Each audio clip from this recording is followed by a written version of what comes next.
ಇವತ್ತಿನ ಇನ್ಸೈಡ್ ಸ್ಟೋರಿಗೆ ಸ್ವಾಗತ. ನಾನ್ ಶರ್ಮಿತಾ ಶೆಟ್ಟಿ. ಎಂಇಎಸ್ ಪುಂಡರು ಇಷ್ಟೆಲ್ಲ ಪುಂಡಾಟ ಮೆರಿತಾ ಇದ್ರು, ಸರ್ಕಾರ ಯಾಕೆ ಕಠಿಣ ಕ್ರಮವನ್ನ ಕೈಗೊಳ್ತಾ ಇಲ್ಲ, ಯಾಕೊಂದು ನಿರ್ಧಾರ ಕೈಗೊಳ್ತಾ ಇಲ್ಲ ಅಂತ ಕನ್ನಡಿಗರು ಪ್ರಶ್ನೆಯನ್ನ ಮಾಡ್ತಾ ಇದ್ರು. ಸರ್ಕಾರ ಇದೀಗ ಒಂದು ದಿಟ್ಟ ಹೆಜ್ಜೆಯನ್ನ ಇಟ್ಟಿದೆ.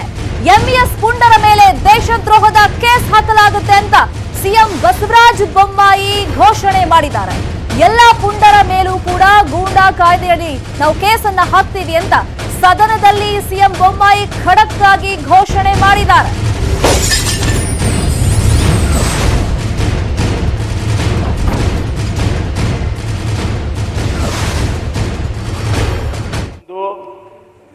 ಇದು ದೇಶದ್ರೋಹದ ಕೆಲಸ. ತಾವೆಲ್ಲರೂ ಕೂಡ ಇದನ್ನ ಹೇಳಿದ್ದೀರಿ. ದೇಶದ್ರೋಹದ ಕೆಲಸ,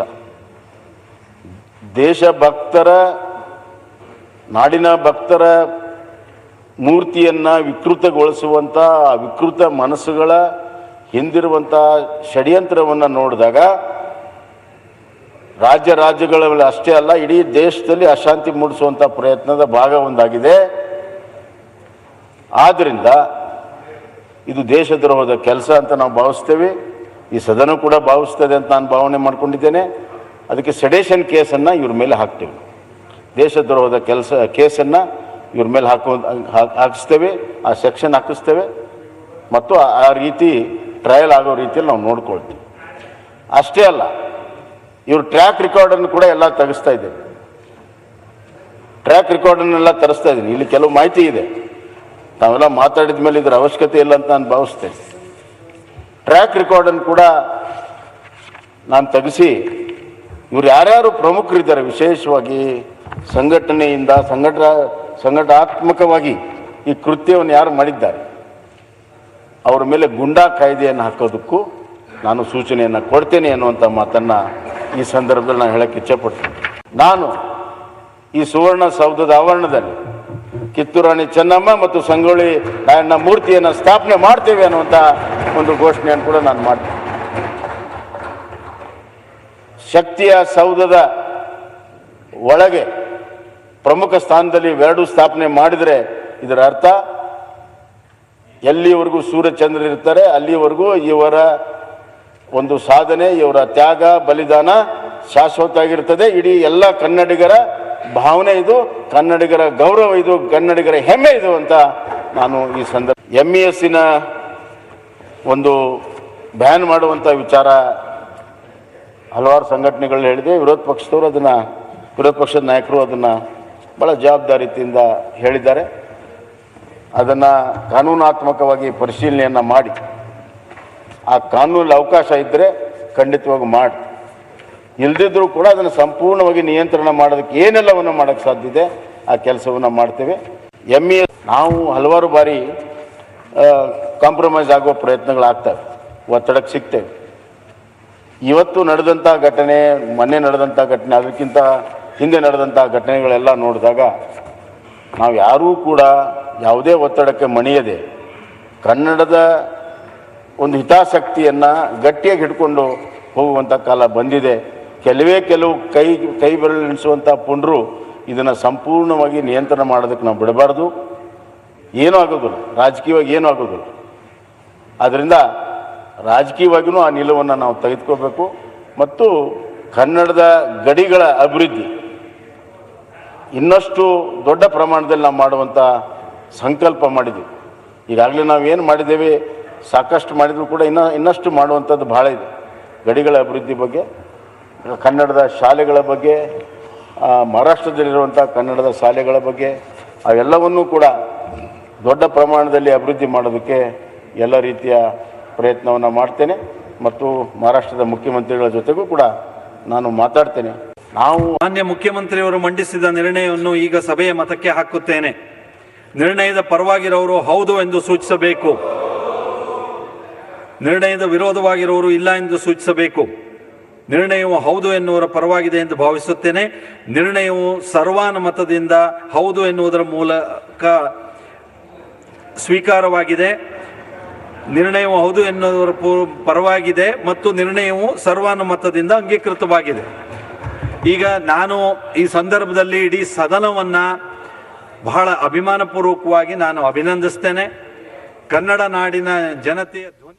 ಈಗ ಮುಖ್ಯಮಂತ್ರಿಗಳು ಏನು ಖಡಕ್ ಆಗಿ ಎಚ್ಚರಿಕೆ ಕೊಟ್ಟಿದ್ದಾರೆ, ಕ್ರಮ ಅಂತ ಹೇಳ್ತಾ ಇದ್ದಾರೆ, ಅದು ಕಾರ್ಯರೂಪಕ್ಕೆ ಯಾವ ತರ ಬರುತ್ತೆ ಮತ್ತೆ ಕಾನೂನಲ್ಲಿ ಅದಕ್ಕೆ ಏನೆಲ್ಲ ಅವಕಾಶಗಳಿದೆ, ಈ ಬಗ್ಗೆ ಸಮಗ್ರವಾಗಿ ವಿಶ್ಲೇಷಣೆಯನ್ನ ಮಾಡೋದಕ್ಕೆ ನಮ್ಮ ಜೊತೆ ಹಿರಿಯ ವಕೀಲರಾಗಿರುವಂತಹ KV ಧನಂಜಯ್ ಅವರು ನೇರ ಸಂಪರ್ಕದಲ್ಲಿ ಜಾಯಿನ್ ಆಗಿದ್ದಾರೆ. ಸರ್ ನಮಸ್ಕಾರ, ವೆಲ್ಕಮ್ ಟು ದ ಶೋ. ಈಗ ಇಂಥದ್ದೊಂದು ದಿಟ್ಟ ಕ್ರಮ ಆಗ್ಬೇಕಾಗಿತ್ತು, ಲೇಟ್ ಆಗಾದ್ರೂ ಆಯ್ತಲ್ಲ, ಅದೊಂದು ಸಮಾಧಾನ. ಈಗ ಕಾರ್ಯರೂಪಕ್ಕೆ ಹೆಂಗ್ ಬರುತ್ತೆ ಅಂತ, ಈಗ ದೇಶದ್ರೋಹದ ಕೆಲಸ ಅಂತ ನಾವು ಕೇಳ್ತಾ ಇದ್ವಿ, ಕೃತ್ಯ ಆಗೋಗ್ಬಿಟ್ಟಿದೆ, ಅದಕ್ಕೆ ಏನ್ ಕ್ರಮ ಅಂತ? ನಮಸ್ಕಾರ. ಸೊ ಈಗ ದೇಶದ್ರೋಹದ ಕೇಸನ್ನ ಹಾಕ್ಲಿಕ್ಕೆ ಹೋಗುವಂತದ್ದು it will be an extreme measure ಅಂತ ಭಾವಿಸ್ತೀನಿ. ಅದ್ರ ಅವಶ್ಯಕತೆ ಬರೋದಿಲ್ಲ, ಯಾಕಂದ್ರೆ ಇಂಡಿಯನ್ ಪೀನಲ್ ಕೋಡ್ ನಲ್ಲೇ ಸಾಕಷ್ಟು ಪ್ರಾವಿಷನ್ಸ್ ಇದಾವೆ. 2 ವರ್ಷಗಳ ಸಜೆ ಇರುವಂತ ಪ್ರಾವಿಷನ್ ಇದೆ, 5 ವರ್ಷಗಳ ಸಜೆ ಇರುವಂತ ಪ್ರಾವಿಷನ್ ಇದೆ, ಅದನ್ನ ಇನ್ವೋಕ್ ಮಾಡಬಹುದು. ಅಂಡ್ ಕರ್ನಾಟಕ ಗೂಂಡಾ ಆಕ್ಟ್ ನ ಇನ್ವೋಕ್ ಮಾಡ್ಲಿಕ್ಕೆ it won't be possible for the simple reason that habitual offender ಆಗಿರ್ಬೇಕಾಗತ್ತೆ.